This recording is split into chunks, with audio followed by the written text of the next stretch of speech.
हमारा मुआशरा कितना गंदा हो चुका है, हमारे मुआशरे के अंदर कितनी गंदगियां आ चुकी है। अल्लाह के नबी सल्लल्लाहु अलैहि वसल्लम ने फरमाया, अना मोहम्मद व अना अहमद, मेरा नाम एक मोहम्मद है और मेरा एक दूसरा नाम अहमद है। मेरा नाम मोहम्मद है और एक नाम अहमद है। वह अनल माही, और मेरा एक तीसरा नाम माही है। अल्लज़ी युमहा बियल कुफ्र, मेरे जरिए से अल्लाह ताला कुफ्र को मिटाएगा, बुराइयों को मिटाएगा, बुराइयों को ख़त्म करेगा। हाँ, अल्लाह के नबी सल्लल्लाहु अलैहि वसल्लम के जरिए से बहुत सी बुराइयों को अल्लाह ताला ने ख़त्म कर दिया। मक्का की धरती के ऊपर जब नज़र दौड़ाओ तो मक्का के अंदर बहुत सी बुराइयां आपको नजर आएंगी। सीरत की और तारीख की किताबों को आप उठा करके देखो, बहुत सी बुराइयां थी, लेकिन अल्लाह के नबी ने एक एक बुराइयों को आपने खत्म कर दिया। एक नौजवान आदमी आया और उसने कहा कि अल्लाह के नबी मुझे जिना करने की इजाजत दे दीजिए। आए अल्लाह के नबी मुझे सेक्स करने की इजाजत दे दीजिए। आए अल्लाह के नबी, जब मेरी नजर किसी लड़की के ऊपर, किसी गर्ल के ऊपर और किसी सुंदर लड़की के ऊपर पड़ती है तो आए अल्लाह के नबी मैं अपने आप में कंट्रोल नहीं कर पाता हूँ, मैं अपने आप में बर्दाश्त नहीं कर पाता हूँ। आए अल्लाह के नबी आप परमिशन दे दीजिए, आप इजाजत दे दीजिए। आए अल्लाह के नबी आप इजाजत दे देंगे तो मैं किसी भी लड़की के साथ जिना कर लूंगा। इतना बड़ा सवाल कर दिया। अल्लाह के नबी ने इतना प्यार से समझाया। जरा सुनिए, नबी ने ये नहीं कहा तू काफिर भाग, नबी ने ये नहीं कहा तू सबसे ज्यादा खराब आदमी है। नबी अकरम ने उससे कहा कि चलो ठीक है, तुमने एक सवाल किया है, आओ मैं भी तुम्हें एक सवाल करता हूँ, मैं भी तुमसे एक क्वेश्चन करता हूँ, मैं भी तुमसे एक सवाल करता हूँ। और सवाल ये है, जो सवाल तुम मुझसे कर रहे हो कि तुम मुझे जिना करने की इजाज़त दे दो, मैं तुमसे ये कहता हूँ कि अल्लाह के नबी ने फरमाया, ऐ नौजवान ये बताओ, अगर कोई लड़का तुम्हारी माँ के साथ जिना करे तो बताओ तुम इस बात की इजाज़त दोगे? आपने भी एक सवाल किया। उसने कहा कि अल्लाह के नबी ये कैसे पॉसिबल हो सकता है कि कोई आदमी, कोई लड़का मेरी माँ के साथ जिना करे और मैं इजाजत दे दूं? अल्लाह के नबी मैं उसे टुकड़े टुकड़े कर दूंगा। फिर आपने कहा कि कोई तुम्हारी सिस्टर के साथ, तुम्हारी बहन के साथ अगर जिना करना चाहे तो क्या करोगे? उसने कहा कि अल्लाह के नबी उसे मैं कत्ल कर दूंगा। फिर आपने कहा ये बताओ तुम्हारे रिश्तेदार के साथ कोई जिना करना चाहे तो तुम क्या कहते हो? उसने कहा कि अल्लाह के नबी मैं उसे दुनिया में जिंदा नहीं रहने दूंगा।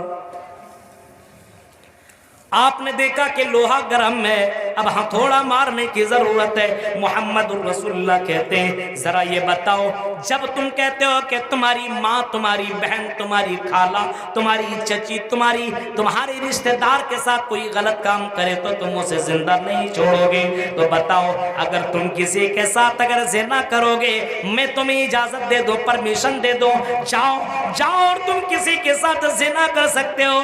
तुम यहाँ से जाओगे, किसी की बहन को पकड़ोगे, किसी की बेटी को पकड़ोगे और उसके साथ तुम गलत काम करोगे।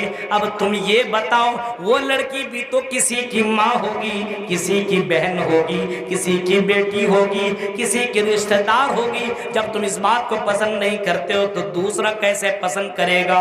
नबी का ये समझाने का अंदाज इतना प्यारा था, इतना प्यारा था।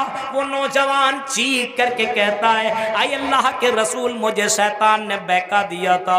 आए अल्लाह के नबी सल्लल्लाहु अलैहि वसल्लम मेरे लिए दुआ कर दीजिए। आए अल्लाह के नबी आप मेरे लिए दुआ कर दीजिए। अल्लाह के नबी सल्लल्लाहु अलैहि वसल्लम ने उनके सीने पे अपना दस्ते मुबारक रखा, नजरें आसमान की तरफ उठाई और उठाने के बाद अल्लाह के नबी दुआ कर रहे हैं, आए अल्लाह, अल्लाहुम्मा तहिर कल्बा व हस्सिन फरजा, आए अल्लाह इसके दिल को पाक कर दे, व हस्सिन फरजा, आए अल्लाह इसकी शर्मगाह की हिफाजत फरमा। मेरे प्यारे साथियों, जरा गौर करो, अल्लाह के नबी ने अपने कौम के अंदर और अपने समाज के अंदर, नौजवानों के अंदर किस तरीके से सुधार लाया और नौजवानों के अंदर किस तरीके से बुराइयों से आपने कंट्रोल किया।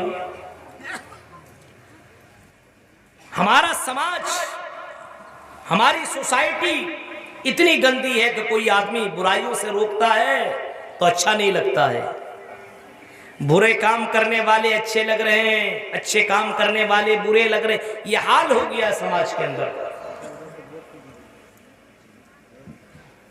आज हमें इस्लाम से मोहब्बत नहीं है, खाली कहता है रग रग में है नबी नबी, बोलता है ना, रग रग में है नबी नबी, और हफ्ते में नमाज पढ़ता है कभी कभी। ये हाल है। सिर्फ ज़बानी दावा, सिर्फ ज़बानी दावा और कुछ नहीं है। अल्लाह के नबी ने बुराइयों को किस तरीके से मिटाया? आपने ज़िनाकारी को इस तरीके से मिटाया, हमें भी इसी तरीके से मिटाने की कोशिश होनी चाहिए। जब तुम अपने मोहल्ले में, अपने समाज में किसी बहन के ऊपर नजर दौड़ाओ, किसी की बेटी के ऊपर तुम्हारी नजर पड़े, तो पहले ये सोच लो ये भी तो मेरे घर की तरफ ये रास्ता होकर के जाएगा। आज मैं किसी बहन और किसी बेटी के साथ अगर ज़िना करूं, किसी को अपना गर्लफ्रेंड बनाऊं, तो हो सकता कल मेरी बहन को कोई गर्लफ्रेंड बनाए, कोई मेरी बेटी को भी गर्लफ्रेंड बना सकता है, कोई मेरी माँ के साथ गलत कर सकता है। इसी वजह से कुरान कहता है वला तक़रबुज़ ज़िना, ऐ लोगों ज़िना के करीब तक भी मत जाओ। ज़िना के जो रास्ते, उन रास्तों को भी मत अपनाओ, उन रास्तों के करीब जाने की जरूरत नहीं है। हम मुसलमान हैं, लेकिन मुसलमानों जैसा कोई मामला नहीं है, कोई सिस्टम नहीं, कोई इस्लामिक तरीका हमारे घर के अंदर नहीं है। आज एक नौजवान लड़का को खड़ा कर दो और किसी मुसलमान, किसी गैर मुस्लिम लड़के को खड़ा कर दो और किसी दूसरे को जज बनाओ, और जज बनाने के बाद फैसला करने के लिए कहो कि ये मुसलमान है कि ये मुसलमान है, दोनों में से कौन मुसलमान है बताओ, तो ये जज भी फैसला नहीं कर सकता कि दोनों में से कौन मुसलमान है, क्योंकि दोनों के अंदर कोई ऐसी चीज नहीं मिलेगी। आज हमारा मुसलमान नौजवान लड़का शराब पी रहा है, हमारा नौजवान लड़का जुआ खेलता है, हमारा नौजवान लड़का सिगरेट पीता है, हमारा नौजवान लड़का गर्लफ्रेंड घुमाता है, हमारा नौजवान लड़का गालियां देता है, हमारा नौजवान लड़का गाने सुनता है, हमारा नौजवान लड़का अजान सुन करके जवाब नहीं देता, हमारा नौजवान मस्जिदों में नहीं जाता, हमारा नौजवान लड़का गलत कामों में मस्त है। बताओ मुसलमानों, तुम मुसलमान क्यों? सिर्फ गोश्त खाने के लिए मुसलमान बने हो, सिर्फ मछली खाने के लिए मुसलमान बने हो, सिर्फ मुर्गा मुसल्लम तोड़ने के लिए मुसलमान बने हो? मुसलमान क्यों? और हमारी लड़कियों को भी देखो, पता ही नहीं चलेगा ये मुस्लिम लड़कियां हैं। टाइट कपड़े पहन करके बाजारों में घूमती है, बगैर दुपट्टा के, बगैर दुपट्टा के बाजारों में घूम रही है, कॉलेजों में जा रही है, यूनिवर्सिटियों में जा रही है। ऐसा लगता है ये फिल्मी दुनिया की हीरोइन की बहन बन करके घूम रही है। मेरे भाइयों, ये हालात अपने समाज की।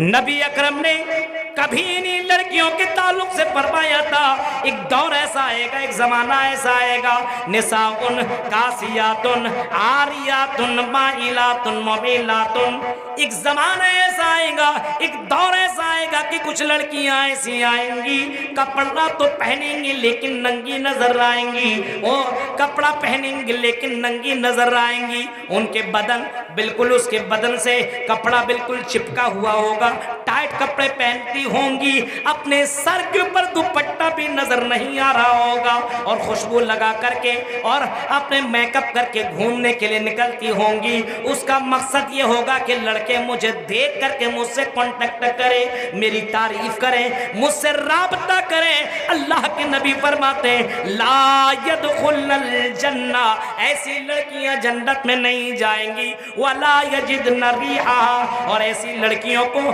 अल्लाह ताला जन्नत के की खुशबू भी नहीं देगा।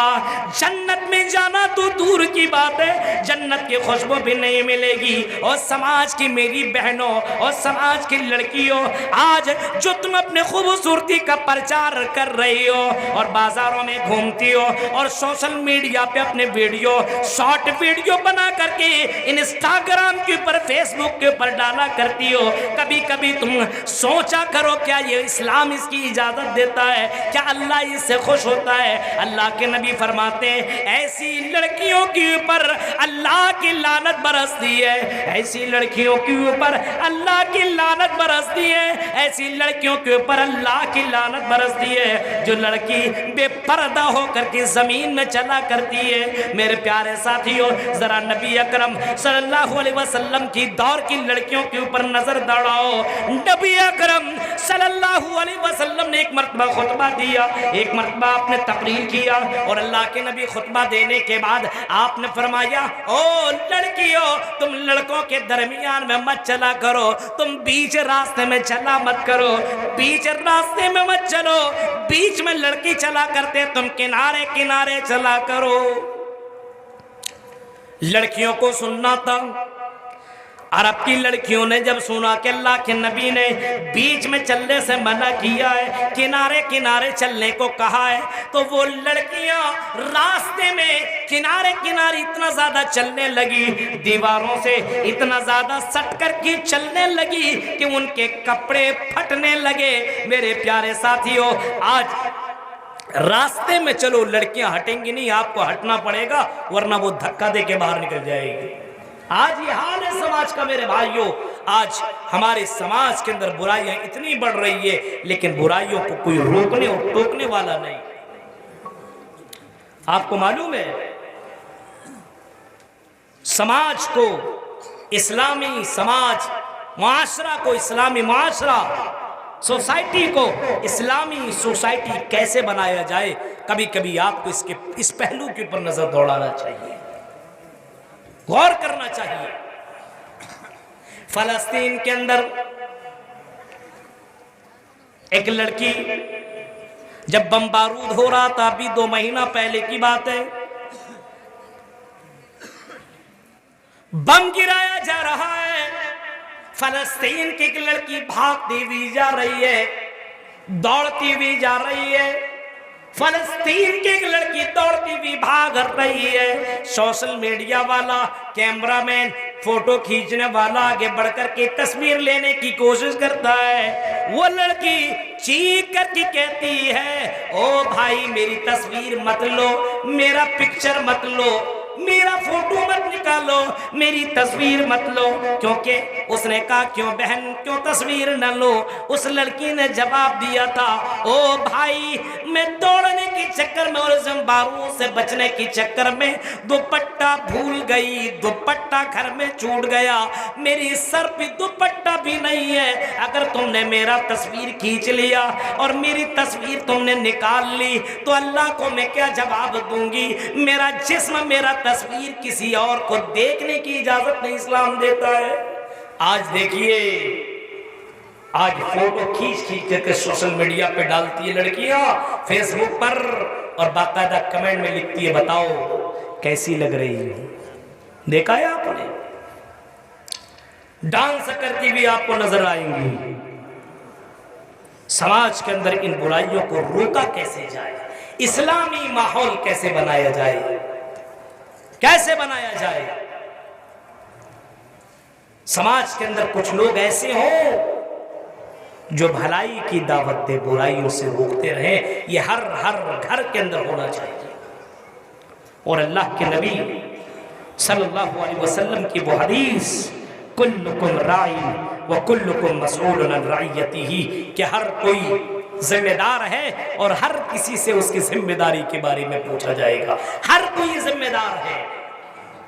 मुअज्जमपुर के बड़े बड़े सरदार जिम्मेदार है। अगर इस मुअज्जमपुर के अंदर बुराई हो तो मुअज्जमपुर के सरदार को कयामत के दिन उठा करके अल्लाह पूछेगा, तेरी सरदारी में ये बुराई हो रही थी, ऐ सरदार तुम क्या कर रहे थे?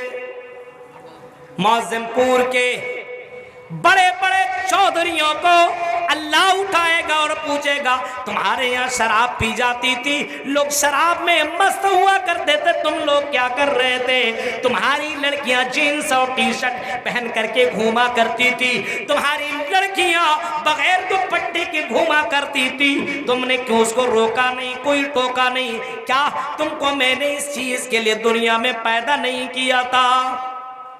अल्लाह सवाल करेगा, क्योंकि अल्लाह के नबी ने फरमाया कुल्लुकुम राइन व कुल्लुकुम मसऊलुन अन रइयतिही, हर कोई जिम्मेदार है, हर किसी जिम्मेदार से कल क़यामत के दिन उसकी जिम्मेदारी के बारे में अल्लाह पूछेगा, सवाल करेगा। बाप जिम्मेदार है बेटों और बेटियों का। आपका बेटा नमाज नहीं पढ़ता तो क़यामत के दिन आपको जवाब देना पड़ेगा, और अगर आपकी बेटी नमाज नहीं पढ़ती तो क़यामत के दिन अल्लाह के सामने जवाब तुम्हें देना पड़ेगा।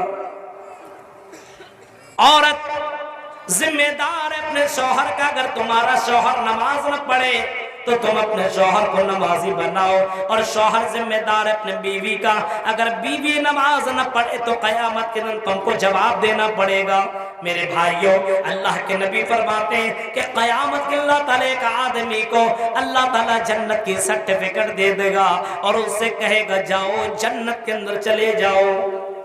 जन्नत की सर्टिफिकेट अल्लाह ताला दे देगा, जाओ जाओ, तुमने बहुत ज्यादा नहीं किया, तुमने दुनिया में की, तुमने दुनिया में बहुत अच्छा काम किया, तुमने दुनिया में नमाजें पढ़ी, तुमने दुनिया में कुरान पढ़ा, तुमने दुनिया में तिलावत की, तुमने दुनिया में अच्छा काम किया।